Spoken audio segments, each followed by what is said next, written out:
Hello, beautiful souls. Welcome to the Art of Being, a sacred space where we dive into spirituality, healing, manifestation, and all the magic of becoming. We explore what it means to truly live, to grow, to heal, and to be in this ever-evolving dance between our humanness and our higher selves. I am Bamzi, a mindset and manifestation coach. And I'm Joy, a wellness coach. We're so glad you're here. Take a deep breath, settle in, and let's journey together. Welcome back to the Art of Being, beautiful souls. So Joy and I were talking about the stage where we're at in our spiritual awakening. And it's so interesting to look back to like when we started awakening. Yeah. Right? And one thing that we're realizing is that when you start your awakening journey, sometimes it's like so exciting because you're like learning new things. You're like, oh wait, I'm not my thoughts. I always thought I was my thoughts. I can disidentify now. And then you're like reading all these books and you're feeling like, oh my gosh, this is amazing. And then you reach a point where you feel like, oh, nothing is exciting anymore. And we just thought we should reflect back to like the catalyst that led us to our awakening journey. And then to like a point where we are at now. Like when I look back, I want to say that I always knew there was something that I was seeking, right? It was 2015. I want to say 2015 that I started to feel dissatisfied with life. Because that's how sometimes it feels like. Like before you awaken, you feel like something is like missing, right? And you're seeking something, but you don't know what that something is. Yes. You can't name it, you can't quite put your finger on it, but there's a longing. Right. There's a longing deep within you. Because for me, that's how it started. I always felt different, but not different in a way that you're different from the people around you, but you always know that there's something that's different about you. Absolutely. And sometimes it comes with a feeling of a lack of belonging. Yes. For me, that's how it felt. Me too. You know, for most of my life. And so when I kind of like just started discovering, oh, there's actually more to this. Is this all there is to life? And then over time, I started thinking, well, there has to be something else, something different. And then I discovered spirituality. And then this whole new world opened up. And it was literally so exciting in the beginning, particularly when I learned that you can create your own reality, that you can, and in the beginning there's some sort of magic to it, because it's almost like, I feel like that's when you're being given like a leg up, like a hand up, and it's so magical because you could literally, I would wish for something and it would happen. Because it starts off as light, right? The way that it shows up, it's like, it's all light in the beginning, right? And you're like, oh, this is amazing. This is nice. And then you need to confront the darkness. Exactly. Right? And that's when it gets real. Yes. And you're like, oh my gosh, what is happening? What's happening? Right? Yeah. Because my beginning, I would say, was truly magical. And I remember I wanted to tell everybody about it. Like, do you know that you can create your own reality? Do you know, like, we're not just human, like we're spiritual beings having a human experience? And I was so excited. Right. But then everybody else seemed to blank out when I spoke about it. They just didn't get what I was talking about. Because I can imagine also at the time. Yeah. Because now I feel like in the last couple of years, there are a lot of souls that are awakening in Kenya. Yes. Right? And at the time, like looking back, there was just no one, right? But now like you're seeing people, like on social media, I'm seeing people awaken all the time. Like some of the videos that we've done, you see comments of people being like, oh, people are awakening, right? Yes. But at the time when you were going through yours, I would imagine also you weren't connected to people that were awakening. No, I wasn't. Right. Or sometimes it could also be I was in my season of awakening, in my season of experiencing that. Because right now, I now meet people who are so giddy, so excited about, oh my God, and spirituality. Because they're starting their journey. And I'm just looking at them like, like it's coming, you know, this is just the beginning. So maybe sometimes it's not that those people are disconnected or disassociated. They've probably also maybe been through that part of that journey and are in a stage where, well, then what? I've discovered all this magic. Yes, there's this whole other side to reality, but then you kind of like hit a glass ceiling, which is what I was telling you about this morning. I feel like I'm there. Like, I've read all the books, I've watched all the videos. I mean, I've done a lot of work. There's always more to be done, but then nothing is exciting anymore.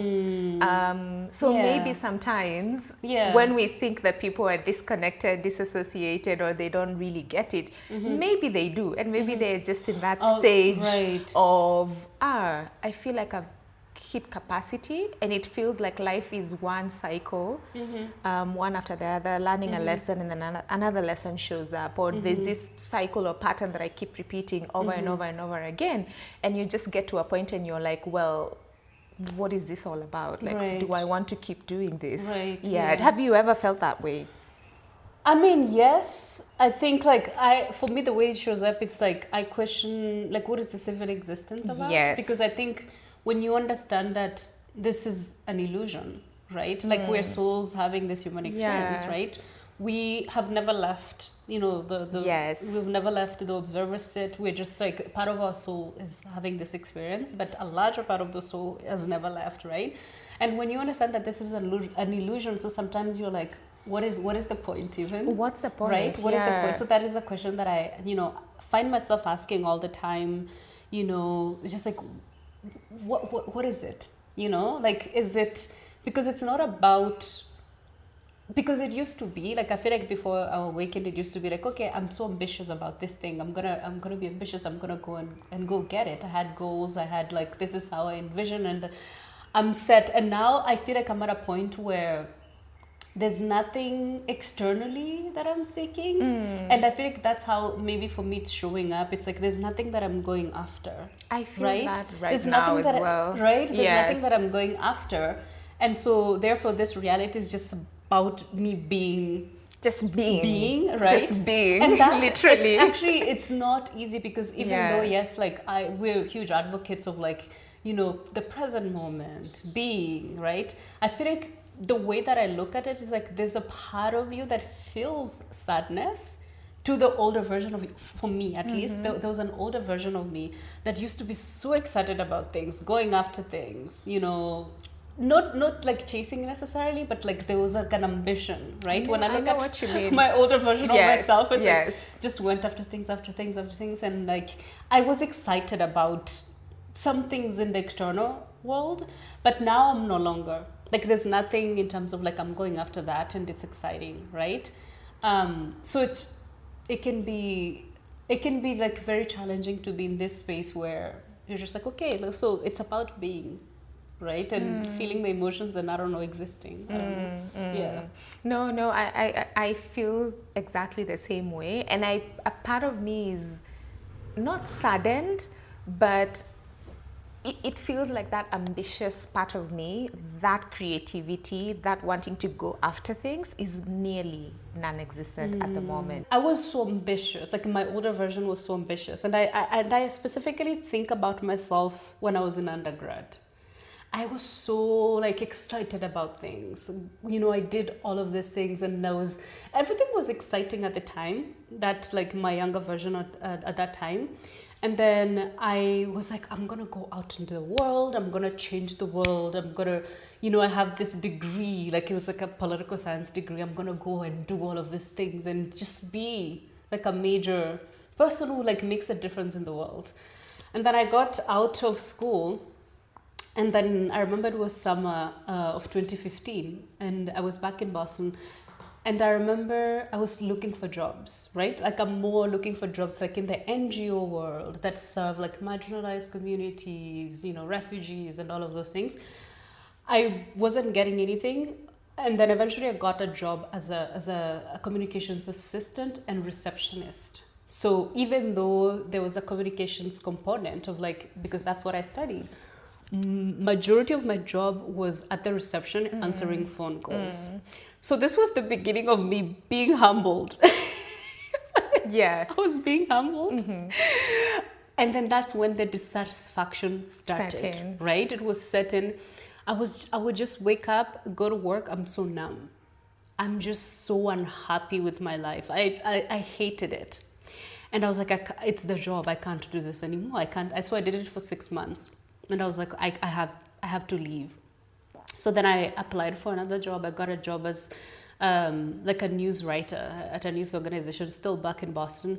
And then that job was more intellectually stimulating, right? So I wasn't unhappy. I would go back home. I'm exhausted from like writing and researching and whatever. So my intellectual side was stimulated, right? So I felt like, oh, I'm okay. I'm good, right? I just felt good about the job that I was doing. So I was like, okay, it's the job. Like there was no part of me that was telling me it's like an internal thing, right? So I did that job for 6 months, and then I moved back to Kenya. And then I was looking for jobs for maybe like, I want to say 4 months. And I was depressed the whole time. And then I was like, okay, I need to get a job. And after that, I'm happy. And then I got a job. And then I was like, I was happy for 1 week, 2 weeks. Went back to the numbness. I went back to the numbness where I was just feel like, this is life? Is this life? There was just something dead inside. That's what it felt like. So I was like, okay, maybe it's the job that I'm doing. Maybe. So I did that for 2 years. Before, maybe like a year and a half into the job, I was like, okay, something has to change. Like, I'm not happy. Maybe I need to go for grad school. Maybe I need to study, get like a better degree so that I can get a better job that then like satisfies me. So then I went to grad school. Arrived in grad school, like it's exciting. You're interacting with new people. It's like, oh my gosh, you're from this country, and then it's all amazing. And then I get home, and I'm sad. I'm so sad. I'm like, why am I so sad? Why am I crying? Why am I feeling like this? I thought this was going to improve things, right? And that didn't tell me to go internal. It didn't tell me to go internal at all. And so that was like, I want to say November, December 2018. And then beginning of 2019, I started getting depressed for no reason, which like was unlike me. Like I used to maybe be down for 2 days and then I'm up. But I remember like beginning of 2019, it was the first time that I was kind of like so down for long. And I didn't understand why. When I was at the NGO and dissatisfied with life and feeling like, okay, there's something more, maybe I need to go to grad school. I started trying to figure out, okay, maybe I don't know what I want. Like, what do I want? Who am I as a person? Like, actually, I started asking those questions, but not like in a spiritual way. I was like, maybe I don't understand my talents, my strengths and whatever. That's how it started. That's how it slowly started like that. So I got into the Myers-Briggs. Are you familiar with the Myers-Briggs? Yes. So I was I was diving deep into the Myers-Briggs, diving deep. It's like, okay, I took the test and I was like, oh, you are an ENFJ. These are the things that makes them stronger and all of those things. So I was so passionate about that because I was like, it makes me understand myself a little bit and makes me understand like the cognitive processing of like other people around me. So it was exciting. So when I went to grad school, I was like telling everyone about MBTI, about Myers-Briggs, and I'm like typing people and all of those things. And then some of 2019, I remember I was listening to this podcast of the woman who does like a Myers-Briggs typing, and she was like, okay, I would advise ENFJ people to read The Power of Now. Right? So she's the one who put me onto The Power of Now. Yeah. It's not a book that I knew about. So I read it some of 2019. And I remember the book blew my mind. Because I was like, oh my gosh. The whole time I've been identifying with my thoughts. I thought I was my thoughts. It was the first time that I realized that I'm not my thoughts. I'm so different. I'm an observer. And I started meditating slowly. And I feel like when I first started meditating, I felt like I got more anxious. I don't know if you've ever felt like that in the beginning. Yeah, in the beginning it does usually tend to feel that way. Yeah. Yeah. Uh-huh. So I found that like I'm meditating, but then I'm more anxious. But then, I kept doing it, but I just felt like, oh, this is amazing. The fact that I know that I'm not this body, I'm not like a role. Like it unlocked something in me, but it wasn't as deep as it is now. but at the time it unlocked something in me, and I want to say that was really the beginning of like my spiritual awakening. Yeah. Oh wow! I mean, your journey is definitely very interesting. Mm-hmm. I would say mine started off when I became pregnant with my daughter. At the time, I felt very different from everybody, like I said. I mean, I've always felt different all my life. But after I got pregnant, I felt even more different. And it didn't help much that I was very young. I was 22 when I became pregnant. And so I kind of like isolated myself during that time. And so my partner then at the time was living in a different country. So we were dating, but he was going back and forth for work. And I remember moving permanently out of my mom's house into our apartment together, because we had gotten our apartment together. And so this was the first time that I was like really alone in the sense that he would come and go, particularly I think in the first 6 months of my pregnancy, he would come and go all the time. But then I didn't have my family around me. I didn't have my mom around me. I really didn't want people around me. And so what I remember very vividly is that I spent a majority of my pregnancy alone in the apartment. So getting ready for the baby, putting the home together. And I would always ask these questions like, you know, why? I think that's where my why am I here? Like, what's happening? Did you have a job at the time? No, I didn't have a job because remember, I was in nursing school at the time when I became pregnant. And so did not know this. No, I was. I did not know this. Oh my God, you didn't know No, this? you haven't told me. Oh my goodness. No, I didn't study nursing. What? Yeah. I did not know this. Oh my gosh. Okay, so You're like, remember? I'm like, no, I do not remember because I don't know this part. No, I was in nursing school when I became pregnant, because I had just come back from being an au pair in Germany. Yeah, that I knew. Yeah, and I came back, met my partner, became pregnant, and I was in nursing school. So I ended up dropping out when I found out I was pregnant, because I was like, there's no way I can be in nursing school and pregnant at the same time. Not because I couldn't do the study part of it, but because being as empathetic as I was, there's some aspects of the learning and the studying that had to be like in a morgue, for example, seeing a lot of blood. And I was like, there's no way I'm going to handle this while being pregnant. So I dropped out and simply decided after the baby is born, I'm going to go back to school. And so I spent the entire pregnancy mostly on my own. So after the baby was born, my partner, of course, then now moved to Kenya permanently. And I remember something shifted in me after I had the baby, and I was extremely depressed. At this stage, I still didn't know much about spirituality. All I know is I was starting to discover things like, you know, diet, exercising, taking care of yourself. And I would spend all my time researching about that. Like, if I eat this, can I heal this? And I had vitiligo at the time, which is an autoimmune disease.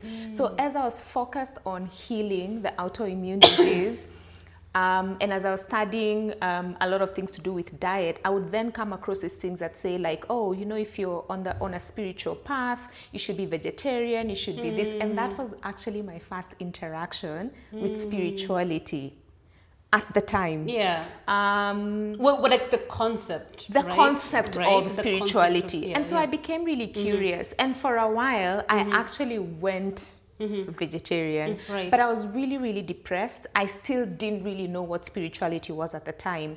I then went back to school, to business school. And when I was in business school, I remember meeting a friend who at the time had read The Power of Now. That was my first interaction. And she said, oh, you know, I've been reading this book, and I was super, super curious. And it was in our library, the school library. And every day I would turn up at school at 7:30, at uni at 7:30, and I would go into the library, and instead of studying, I would read The Power of Now. That's so interesting that both of us read The Power of Now as the first. Yes. I did not know that. Yes. I did not know that. No, it was my first interaction with Eckhart Tolle. Yes. And I remember thinking like, oh, I've been so heavily depressed, so I've created this for myself. Right. And it was really the beginning. So when I speak of the magic, that was the beginning of the magic for me, about my manifestation, and he speaks a lot about the pain body. The pain body, yes. And I remember thinking, is my depression part of this pain body? What exactly is going on?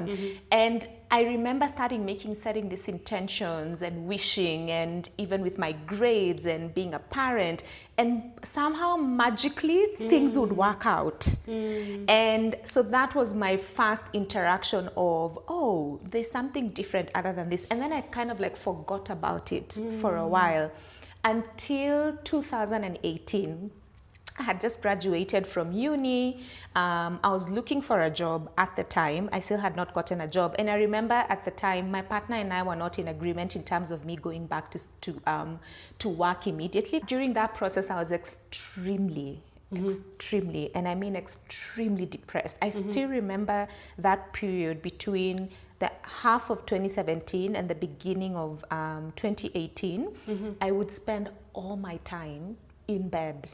Like, I did not want to talk to anyone. I would not leave my bedroom. After my depression is when I got my first job, and this was May of 2018 is when I started my travel job, and I was so excited. And I remember doing that job up until 2019 when I went to my first business trip to Mexico. And I think that trip is when something in me opened up. I don't know what. They always say that sometimes, like, going to like a different location, different environment, because there's a different energetic footprint in that place that sometimes can unlock you. So that could be what happened. I think it's what happened, because I remember when I went for that trip, they were celebrating in Mexican culture, Cinco de Mayo? Day of the Dead. Oh, Day of the Dead. The Day of the Dead. And I remember we went to like the cemetery, and when we walked around, and for them, they were celebrating. It wasn't like sad, whereas in African culture, we're very sad when people die. But for them, they were celebrating this aspect and talking about their ancestors and how they lived, and communicating with them, and how they speak to their ancestors. I remember thinking, you know, this is actually very interesting, because here we speak of interacting with people who have crossed over to the other side as sort of evil. And it was the first time that was encouraged. And then around about that time, my dad passed away, who I had not seen for a very, very long time. And there was a lot of anger in me because I didn't grow up with him as a father figure. And his death sort of like really opened me up purely now to spirituality and to the other side, because I wanted answers from him. And in that anger, I remember starting to research, how do you speak to people that are no longer here? How do you forgive people that have already crossed over?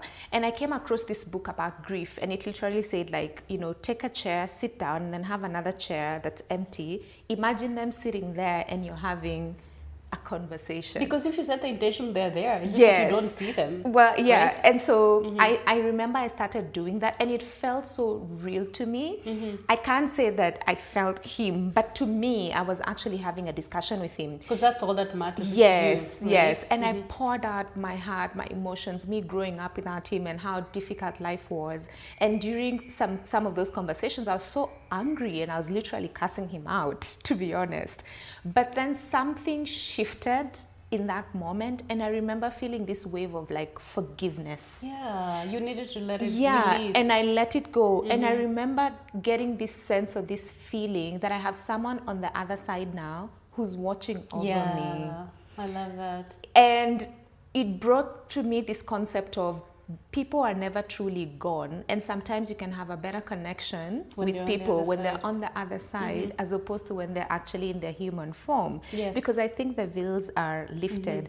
And literally to this date, I feel like I have a better relationship with my dad now that he's on the other side than when he was here in human form. And then so fast forward to about 2021. So I started reading all the spiritual books. I was super, super excited. Manifestation. I went into astrology because I wanted to find out like what's so different about me. That's when I discovered, oh, I'm a Libra, and there's all these sun signs. And then I went into like reading charts, and oh, it's not about just your sun sign. There's you know, all these other things. And I discovered I was like a Capricorn stellium, because it really formed the the part of who I am, because I felt how I show up on the outside and how I feel on the inside are two completely different things. And I wanted to figure out why is this so? And astrology for me was it. Kind of gave you some answers. Dove deep into it. I also did, I wouldn't say it was exactly Myers-Briggs, but like personality types, the INFJ, because I'm an INFJ. That's Myers-Briggs. It is it? Yes. I didn't know that was the name, Yeah. but I knew I was trying to figure out, why am I different? Why do I feel? Yeah. For me, I was trying to figure out, why do I feel different? Exactly. That's how I found Myers-Briggs as well. Because I was like you said, I always felt different as well. Yeah. And especially among like the people that surrounded me, right? And then when I found Myers-Briggs, I was like, oh my God, it gives me permission to not feel that I'm an alien. Exactly. Because it explains my cognitive, like the way that I process information. Yeah. And it helps me understand that other people around me, they process differently. And that's why I've always felt different. It's the same. I can't It's believe the we went same. through the same exact thing. It's the same, but then I guess you experience it differently. Yeah. Then 2021 for me, I would say was the turning point, because I remember in September of 2021, just before my birthday, starting around August, I had been feeling this dissatisfaction with my job, with my life, with my everything that was around me. I just didn't like it at all. And I remember asking, is this all there is to life? Because for me at that point, I have to admit, I've had a pretty good career, and at the time, I felt that I was at where I wanted to be career-wise. It may not have been the top, but I was where I wanted to be at. And I had met, my key milestones that society considers, this is it. But I didn't feel fulfilled internally. I felt, similar to you, very empty. And I went home and I told my partner, like, I don't feel satisfied and I don't feel like this job is what I'm meant to be doing at this time. And I also went to my boss and I said, I don't think this job is what I'm meant to be doing, and I feel very dissatisfied. And of course, everybody tried to talk me out of it, but something just wasn't clicking right. And I put in my resignation at work and I went home. And for the first month, I was elated. I was so happy. I felt free. There was a lot of freedom. But then just like everything else, if there's no structure, because I'd not really truly found my purpose, I started to go down that depression pit, because there was no guidance, no direction. You're also not doing. No purpose. I'm not doing. I'm not creating. I'm not creating. I'm not doing anything. And so I started thinking, well, maybe everybody else was right. Like, this is what life basically is. I don't know what I'm seeking, but maybe this is what life is. And my boss one day called me and said, well, how is everything going? Have you found another job? Like, what's the plan? And I was like, no, actually, I haven't. And he said, come back to work. And I went back to work. Oh, okay. And so I remember going back and thinking, oh, maybe this is my purpose. And I did it for a whole year. Until still this dissatisfaction set in again. And the second time, it was so strong. It hit me so hard. There was literally no way for me to ignore it. And I thought, well, what do I do now? And I resigned again a second time. And after my second resignation, I went home and I did not work for a full year. And that's when I had, I think, my biggest spiritual awakening. It's when I tapped into not only the light side of myself, but also the shadow side of myself. Because you went into the dark night of the soul, I was definitely in the dark night of the soul. The only way I can describe that year is that I went through a lot of emotional upheaval. I didn't interact a lot with anybody. I was literally just in my house, in my home, alone. I used to do a lot of nature walks. I would cry a lot. It felt like I was releasing a lot of generational pain, hurt. Absolutely. I was grieving everything I've been through in this lifetime. Then after that, I then decided, enough is enough. I have to pick myself up again. And I went into travel tech because I thought, well, it's different. It's different from what I've been doing. It's going to be exciting. It's going to fulfill me. And it still did not. Because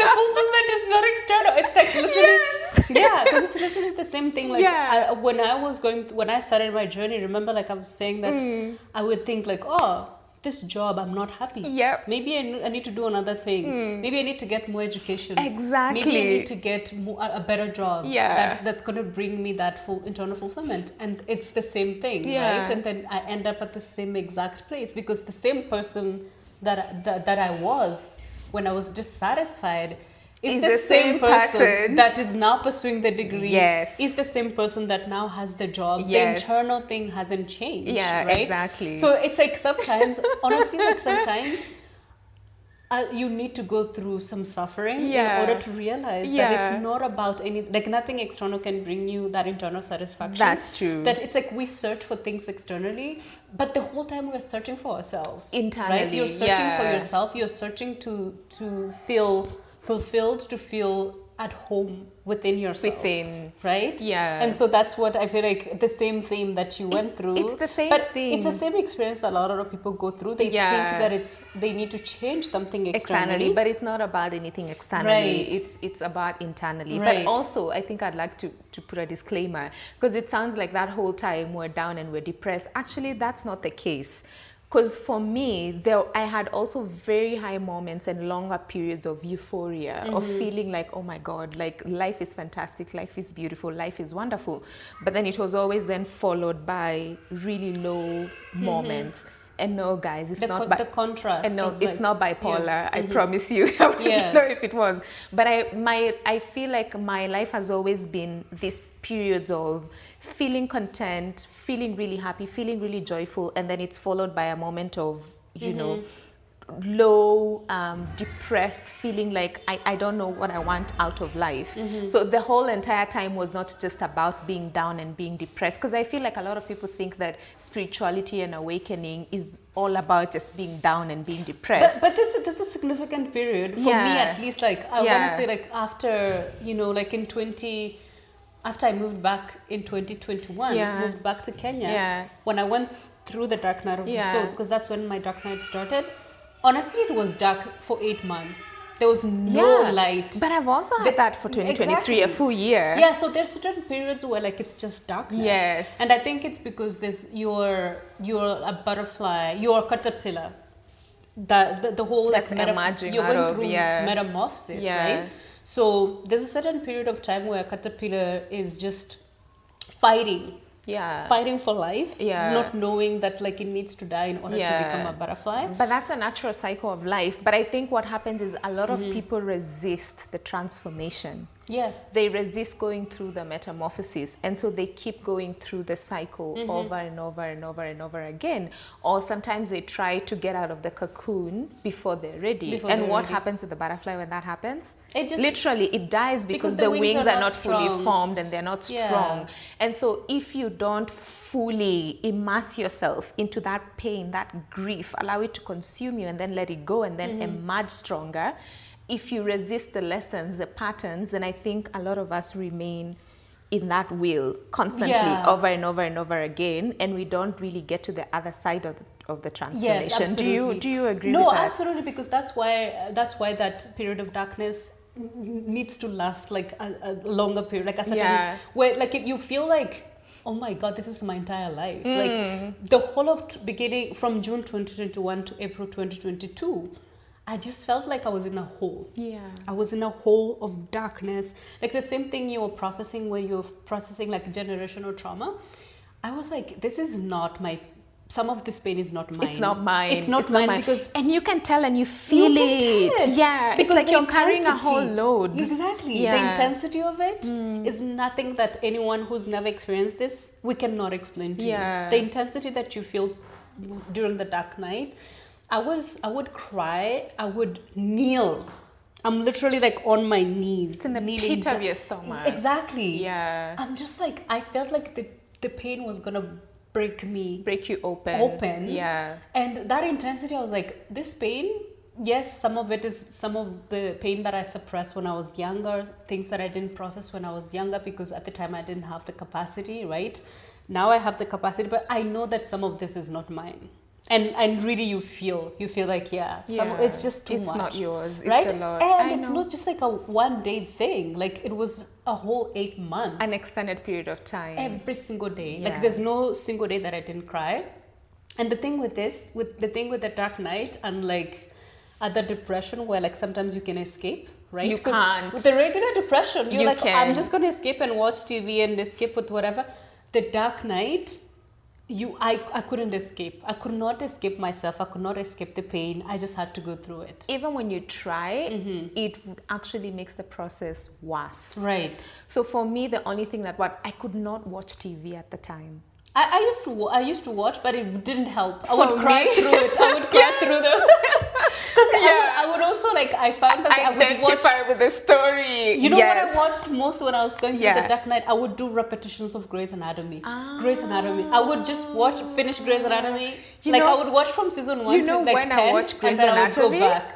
During my pregnancy when I was alone, that's when I watched Grey's Anatomy, like that whole time. And maybe there's something about that show. Yeah, but because the things that Meredith goes through. I know. Grey's And Anatomy. then the other thing for me, I don't know if you watch this, in 2023, This Is Us. Yes. Have you ever watched This Is Us? Yeah. My God. And then like Rebecca and the whole story, and I would cry so much. And I stopped watching it because I would literally identify with like her story and what was happening. Me and Meredith were one. Like... I was like, so I stopped watching TV. And at some point when I really could not take it, I remember that's when I did a Vipassana meditation because I literally felt like, no, I'm not coping well with this. I don't know what's going on, but I need an extended period of time where I'm like on my own and I just need to release everything. Right. And I went into like a 10-day Vipassana meditation course. And I feel like for me, that's what helped push me out to the other side, because I was able to process so much. I was able to release so much during that time, and there was literally no distraction whatsoever. You couldn't escape. I could not escape. Watching something, reading something, you had to be with yourself. Or being with my family and being a mom and being a, for me, like sometimes there's those distractions. The roles that we play. Yeah. And so I wanted to escape from it all because I was like, I need to now go sit with myself and really truly deeply feel this and let it go. And I did. And when I came out, it doesn't mean that everything magically fell into place, but I feel like during that period of time I shared so much and I was able to go into acceptance of this is where I am, this is what's happening, because I was trying to escape this reality. I literally did not want to be here. I did not want to be that's here. That's something that's something that I fully can identify with, like the whole dark night from June 2021. There are periods of time where I'm like, okay, like why do I exist? What's the point? Even? And it kind of like, I feel like sometimes we need to normalize conversations about like the thoughts about suicide, about not being here. I feel like a lot of people demonize when they hear that people actually this is an experience that a lot of people go through, and it really doesn't mean that you want to die. I feel like there's a confusion. I think it's a rebirth period. You want to die to the old you and awaken to the new you. It's not a literal death. It's not a literal death, and also sometimes it's like what you want is to actually escape the pain. It's not the death part, right? You just want the pain to go away. Right? You want a better reality. Actually, I don't like when people die by suicide and like the way people talk about them. I actually don't like it. It's like they call them selfish and all of these things. It's not selfish. But they wanted to escape the pain. Like if you've never gone through that amount of pain, you can never understand what the other person must for them to take their own life. They're just seeking it must relief. Have been so painful. Like, because now having gone through the dark night, I truly, when I see somebody, I'm just like, oh my gosh, they must have been experiencing so much pain for them to actually want to escape this physical body and actually do it. It must have been so painful for them, because it's actually, that amount of pain is not something that if you've never experienced can be explained to you, right? So some of that, like, I feel like if you're like a light worker or an empath or whatever, maybe some of our DNA was encoded with the ability to like experience and hold that amount of, I don't know. I feel like I can withstand great amounts of pain, and maybe it's because of what I've been through, but I feel like I was born with the capacity to That's what I'm experience a saying. large amount That's of what pain. I'm saying, because I feel like for you, in order for you Yeah. to maybe like remember last time we were talking about how when you sign your soul contract Yes. and you're like, okay, I can handle all of that. I'm happy to go on earth and I'll be able to handle that amount of whatever. It's because then your DNA was encoded with that capacity Yes. to handle. Yes. Because at certain points in my dark night, I really thought the pain was gonna kill me. Like not even like No, I know what you mean. just like this pain is gonna kill me. Like that's No. what it feels like. No, it feels that way, and Yes. it manifests literally as well. Because for me, And it feels I would- physical. I would It's emotional, wake but it up- feels physical, right? I would wake up in the middle of the night with night sweats, like soaked. And the only thing that would ease the pain was me going into like my cold tiled bathroom floor And lying flat. wow. And that sensation of the cold floor would calm me down. And literally, it was the only thing Right. that worked for me. Because the pain was so much, the sensation of the cold floor and me focusing on that was the only thing that felt like relief Yeah. for me. I don't know if you ever felt that way. For me, it's the kneeling. Like I didn't do that, but I remember like the Was. kneeling where I'm just like I'm like literally begging the universe. I'm like, why? Because you know when you're in that sense, like why Yes. me? Yes. Why am I experiencing so much Yes. pain? And it's just like, and then so that went on for like 8 months. And then at the end of 8 months, and I'm not saying that was the end of it, but at the end of never the the end. eight months was Yeah. when I got like a month-long break. Yeah. So I got a month-long break, and during that month-long break, I started to, because I was jobless the entire time. And I feel like the universe puts you in specific times where you don't have to fulfill this role of Yeah. having a job where you're having to show up to Yeah. people and whatever, because you need that space. Otherwise, how are you going to handle that amount of pain when you're like serving a role You as need, a you need worker? time to process. Yeah. You need this extended period of time to process, to let And go, you're to shed. isolated. You're isolated. It's so interesting Yeah. because that whole time I was by myself. There was no one. I think it's because you need to get used to your own energetic field and to let go, and then there's no interference from Right. other people when you're shedding. It's a shedding period. I call it a Right. shedding period. And if you look at most people's journeys during that period of time, they literally do not want to interact with Yeah. anybody, and I think it's done on purpose, like you said, where you're technically set aside so you're able to process everything that you're going through. Right. Yeah, Right. because it's also very uncomfortable to be around other people, not just for you, but even for them, when you're going through something like that, because they don't know what to do. Because the crying is nonstop. Yes. Like, so the universe just sets you up Exactly. to have nothing Yes. that you're doing. Yes. So when I got that month-long break is when I was like, okay, I'm applying for jobs because of, like the bills are catching up. Like I need to apply for jobs, and then I actually got a job during that period. I was interviewing a lot, and then I got a job. I think things are so designed in a specific way because I think the universe was like, okay, I think you've processed enough.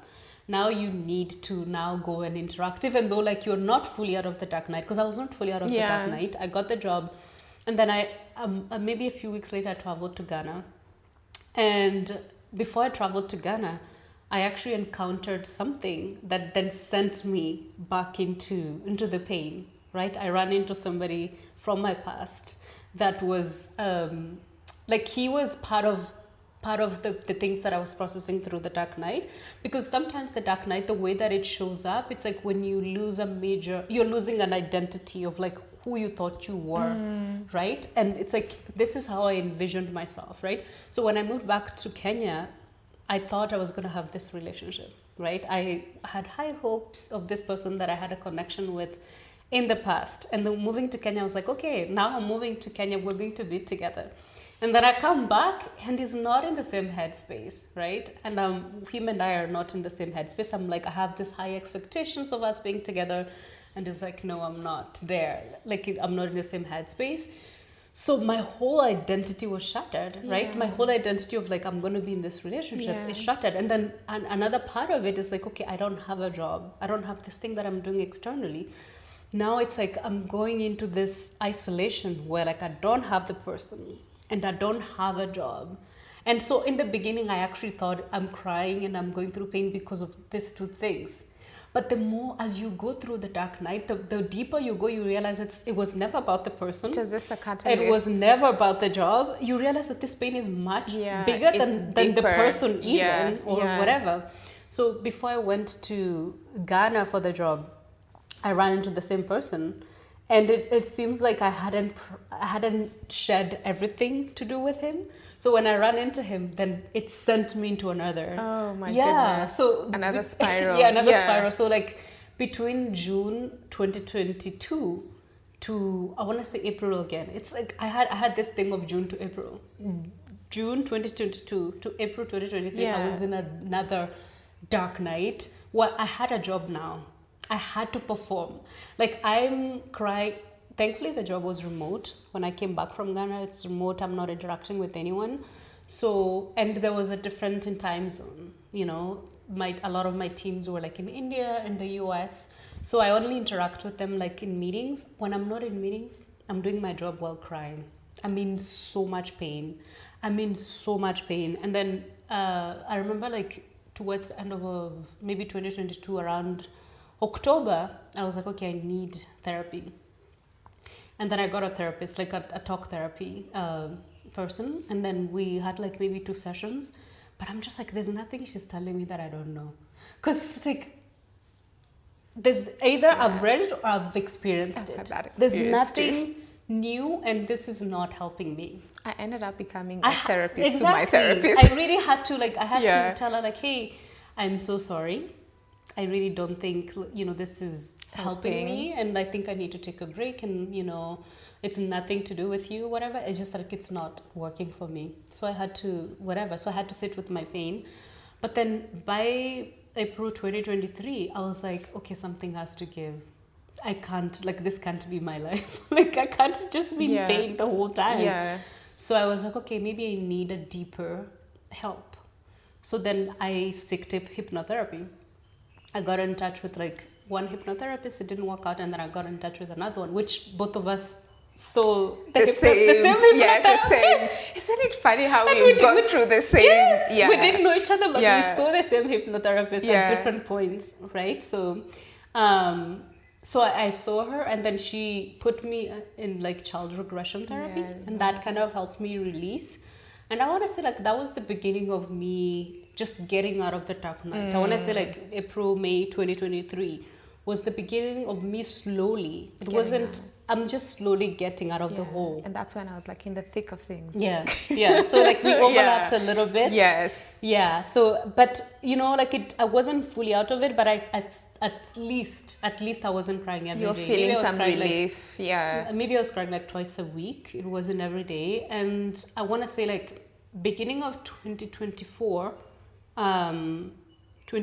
maybe like was the first year that I was like, okay, yes, I go through moments of pain that come, right? But I'm not in the dark night, like in the deepest, right? Because the dark night actually takes a long time. Like it's something that doesn't take like a year. Even now, I still consider this transitionary period as like part of my whole dark night, right? I'm still, you know, questioning my identity right now because I'm not doing anything externally, like in terms of like I'm not performing this role like of a job or whatever. So I still consider that I'm like in a stage of the dark night, but it becomes easier to navigate because as you navigate and you expand your nervous system's capacity to hold pain, right? When pain comes, it becomes easier because you understand that it's temporary. You see it for the temporariness because in the beginning stages of the dark night, it feels like this is your permanent state and it's never gonna go away.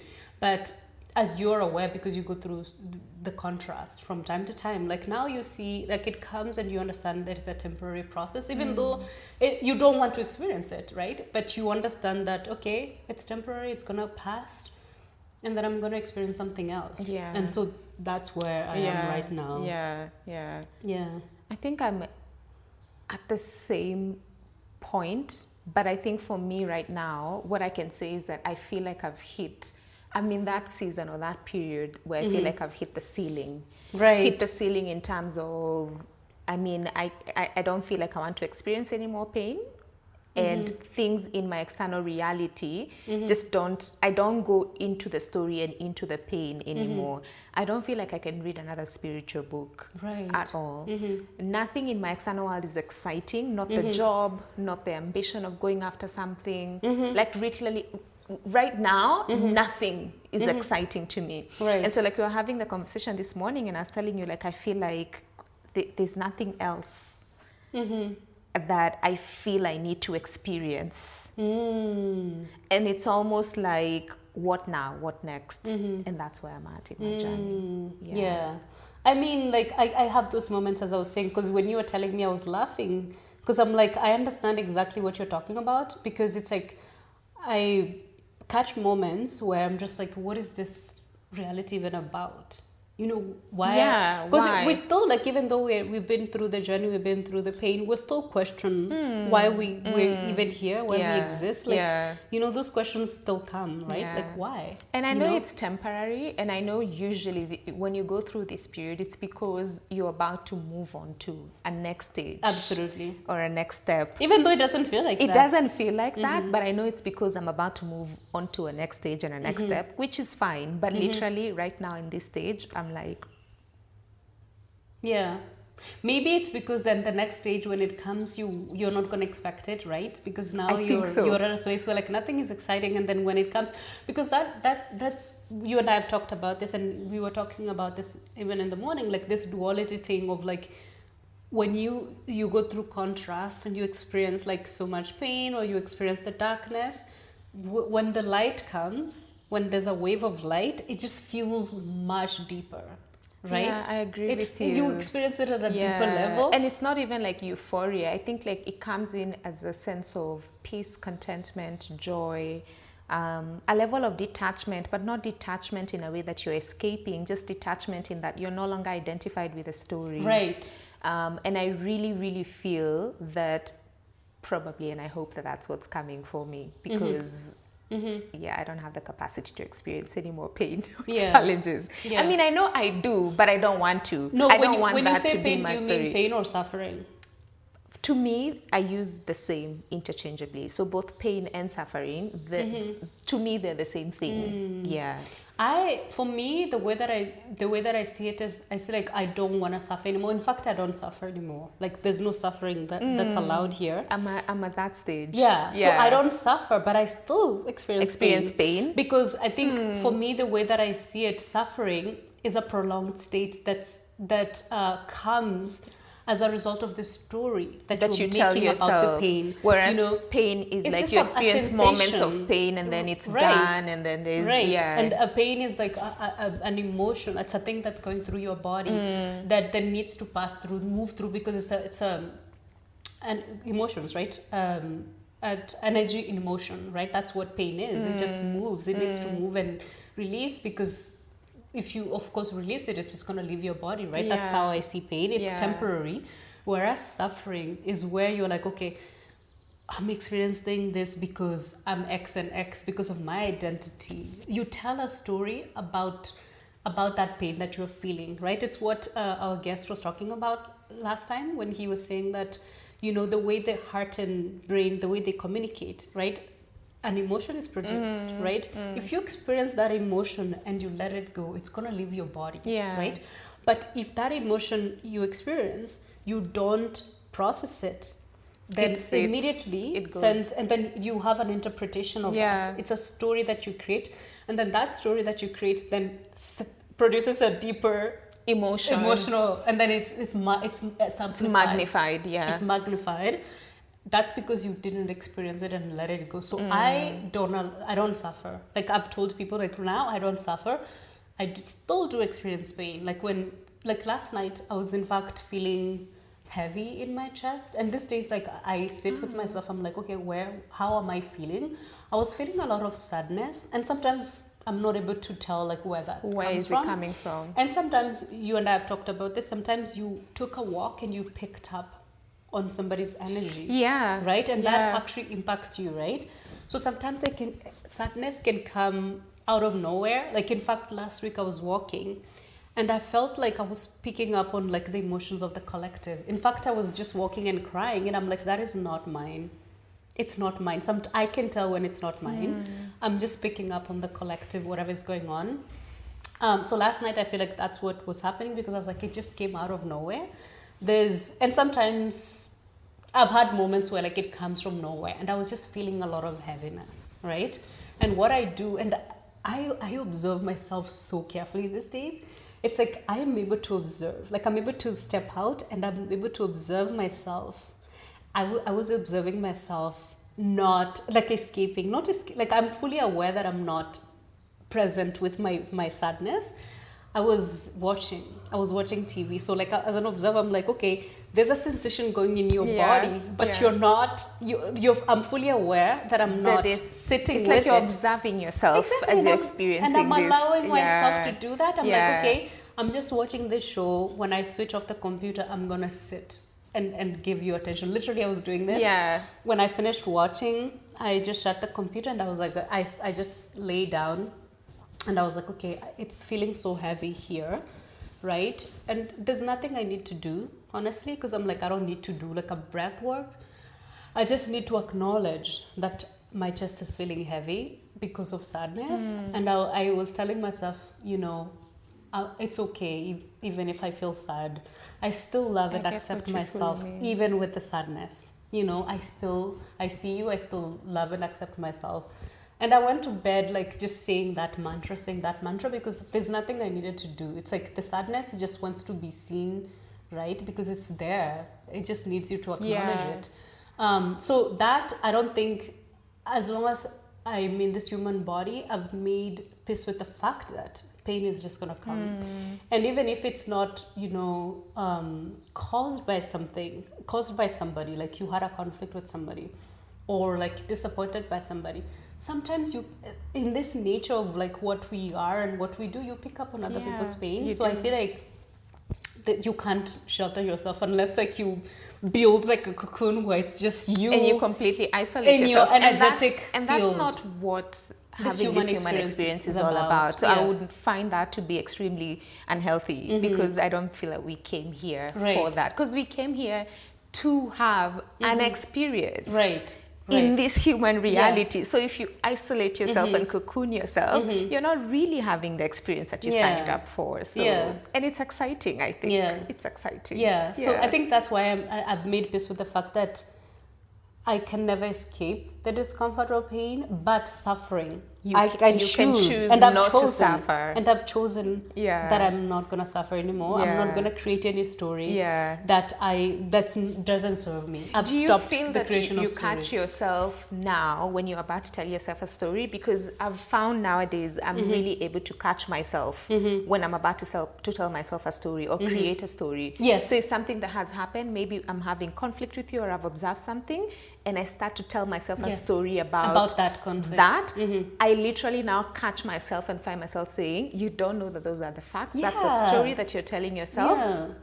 Stop it. So it's either you have a conversation or you confront that situation, but don't tell yourself a story. Don't identify as a victim. Either way, because there's the perpetrator and there's a victim. So don't put yourself in the story of, in the character of either the victim or the perpetrator. It literally just is. And I found that all situations are neutral. It's the meaning and the story that we give to those situations that cause the suffering that you're talking about. Whatever you're thinking about, whatever story that whatever meaning that you're making, that is your projection. It has nothing to do with me, right? And one time I was listening to this podcast and they were talking about, how the phrase that we use commonly, like actions speak louder than words, right? It made me think. So I had never thought about this, because what they were saying is that your action is based out of your projection, right? The action you took is because you're projecting and interpreting things a certain way, and that's why you acted the way you acted. So if I take your action as a true representation of what your intention, then I'm misreading completely the whole situation. I'm misreading completely, because it's like, I think the better thing to do is for us to have a conversation, and for me to ask you, like, what was your intention, right? And not like read the action by itself and put my own meaning onto it. I can read the action but not make a meaning out of it. So the better thing to do is like ask you, like, hey, okay, I noticed that you did this, and like I was beginning to tell myself a story about this, and I stopped myself. So I want to understand, like, what was your intention behind it, because that is the true. Yeah. That is what is true. That's it's true. What you intended to do, even though you might have acted like. And that works well way. for people that you can have a conversation Yes. with. What I found myself doing lately is when I observe people creating a story around, say, for example, me or other people around them, I no longer now react or jump in to explain or even find out what their intention is. I simply know that that's their own interpretation, that's their own projection, and that's where they're at. And no amount of me explaining or justifying is going to change that. In fact, sometimes it ends up making the situation worse. And so I've really learned to be like, you know what? That's their story, their projection, and I literally just remove myself out of it. And I find that it neutralizes much faster than trying to justify, explain, make them view you a certain way, see things your way, a certain way. It tends to make things a lot worse because you're trying to control the situation as opposed to allowing it to unfold. However, what I do now is when I'm having an opinion or a judgment around somebody else, I now sit with myself and ask myself, why am I seeing this situation this way? Why am I projecting this way? Does this have to do anything with my pain, with my trauma, with my past experiences? Why? And so I deal with me. Yes, absolutely. And when I deal with me, I find that situation simply neutralizes and dies in my external reality with the other person. Absolutely. And I've had more peace in my life as a result of it, because I used to be the kind of person who'd want to explain, to just, no, I'm not like that. That's not how it happened. This is it. And as I tried to control the situation, I would make a huge mess out of it. And I no longer do that. Yeah, because the only way that you can change like their perception or whatever is actually to go to their mind and change what they're projecting. Because however... And that's their choice. Exactly, it's a you can't projection do it of their for them. consciousness, right? And you can only, if you go into their mind and you're like, okay, I'm going to change your projection. I'm going to change everything, You're right? controlling. You can't, there's no way you're can controlling change. And you can't create in someone else's reality, but you can create in your own reality. Because I think that we could be in the same room, but experiencing very different versions of reality. Yeah. Very different versions of reality. And so if I'm constantly trying to control everyone else's reality, then what's happening to mine, you know? Yeah. And so now all I do is I control my own. You can only control yours. Mine, and I allow everyone else to have theirs. And as a result, there's just been so much peace. Yeah, absolutely. I mean, it helps when somebody else is on a similar consciousness as you are, right? Because you can have conscious conversations. Yes. But when you're dealing with somebody maybe who's not even aware of, that they are projecting whatever they're telling you, whatever the interpretation is, and especially when you're dealing with loved ones, whether they're like friends who are not aware or family members who are not aware, it's so tricky because it's like, okay, I can only change myself. Right? I can only change myself because I know the way that I'm seeing this, the way I'm interpreting this is a projection of my consciousness, right? But you still have to interact with them.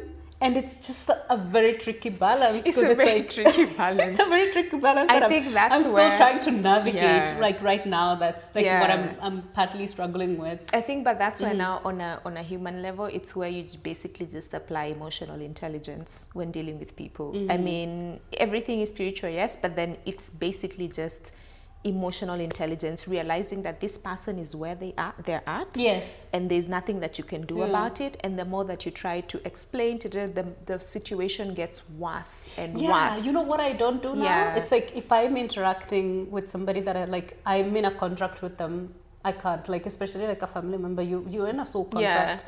And, I don't want to go into the extreme of like, okay, I'm not going to talk to you, right? If I'm doing that, so what I tend to do is that I don't want to put charge, like more charge, right? Exactly. So whenever like I get a text that's unpleasant because of how the interpretation was, I just don't respond. I basically don't respond. No, don't right? respond. Because you're putting energy, you're adding more fuel and into as that you situation. add more energy, the more real it becomes. But if you don't react to it, if you don't put any emotion, energy in motion. If you don't add emotion onto it, it basically neutralizes itself. And we're basically talking about the same thing, whether it's a family member, whether it's colleagues, whether it's friends. if you don't put any energy into it, it neutralizes. When you actively choose to engage in it, and then now you've got your emotions riled up, they've got their emotions riled, it becomes physical reality. It's now tangible, and you now have to deal with it, and it's bigger and worse. And then I think one thing that teaches people then that you're interacting is that, I'm not going to expect a reaction from that person. Yes. Right? Because it's like you're sort of setting a boundary.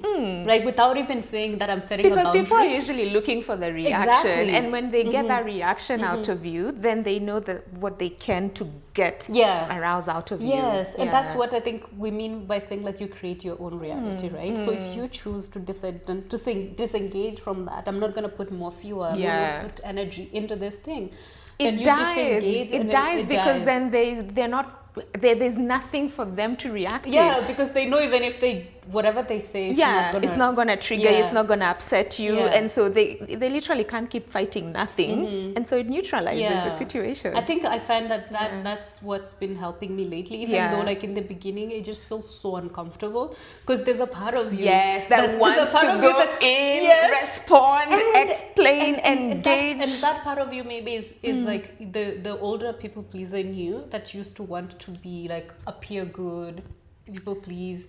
That part of me wants to come out and want to be like, no, whatever, explain or make me feel better. And I'm like, no. I still go through those situations from time to time. And I find, so for example, someone maybe has formed a judgment or an opinion or I've done something, and there's this urge in me to just go and want to explain and say, no, that was not my intention. This was this, this was that. And now, just like you, I observe myself going through that. And sometimes I even start a little bit, and then I catch myself and say, oh no, Joy, like that's the old you, that's the people pleaser in you, that's the wanting to be good, to be liked, to be accepted, to fit in. And now what I'm doing is, it's okay for you to accept that other people are uncomfortable, whether it's a boundary that you set, whether it's something that you said. And now I have the ability to literally step back and allow that discomfort to exist. Whether that discomfort is in the form of silence, in the form of the other person being disrespectful, I simply stand my ground. And I don't move, and I don't explain, and I don't say anything. Yes, absolutely. And I'm like, if I'm uncomfortable, you can sit in that discomfort too, but I'm not going to try and come and make you feel comfortable. Because then what it does is that the power imbalance, because then it's you trying to reach them, and on an energetic level, they can feel that. And so they're here, and you're here. And what happens is they give you much more of a harder time. But when you stand your ground and they stand there and you're okay with the discomfort, it tends to just absolutely. That's what I've been doing, and I find that like it feels so uncomfortable because it's like that part of me wants to come out. And then it feels so uncomfortable to be like, no. To let it be like, no, take the back seat. I don't, I'm okay being in this discomfort. I'm okay being perceived as the bad, as the villain. I'm honestly okay with that. You have to be at peace with that. You have to be at peace with the fact that you might be a villain in somebody else's story. And that is, you have to say that I'm okay with that, right? Because I don't want to do something that doesn't feel good with me, that doesn't sit well with me. I don't self-betray. Out of like pleasing them, right? It doesn't really serve you, because it's like doing something just to please another person when you're betraying yourself, abandoning yourself. Like, who are you doing? Like, this is your reality, right? It moves you away from your purpose, to be honest. That's how I feel. And I've made peace with the fact that this might have to be something that I work on for the rest of my life, because there's so many situations that I find myself in where even literally after confronting someone, after setting a boundary, I find myself questioning it. Like, why did I do that? Are they upset? What are they thinking?